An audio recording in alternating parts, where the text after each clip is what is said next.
For today's video mga palangga, so si Papa Erning kay busy siya og nagting sa kabiliya. Muni siya mga palangga.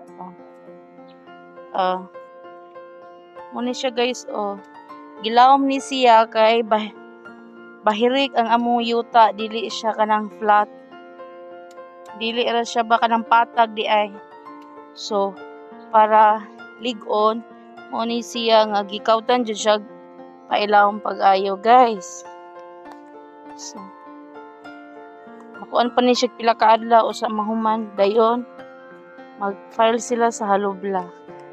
So diri pa ta dapita very busy siya. Wanted pangga. Ay nako. So nahakot na mo diri nga halubla mga guys kay pila ni kabuok day? 150 ka hollow block.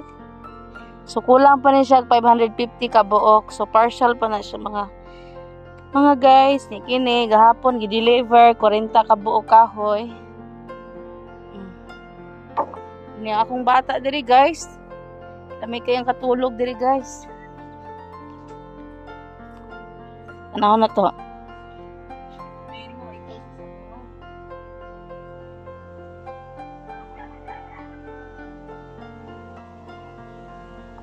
Lami kay tulog ang Briton. Ni kini ako na lang ning gipa-deliver daan para magamit pohon. Stakan og tubig. Nga kini semento. Gahapon po ni gi-deliver gidungan sa kahoy. So ari diri magluto akong manghod guys, sa siya may tigluto. Manghurot ang kanon. Mong sudan ganiya tinuwa, yang butangan og kuan. Lukot.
So that's all for today's video. See you my next vlog mga guys. Bye-bye!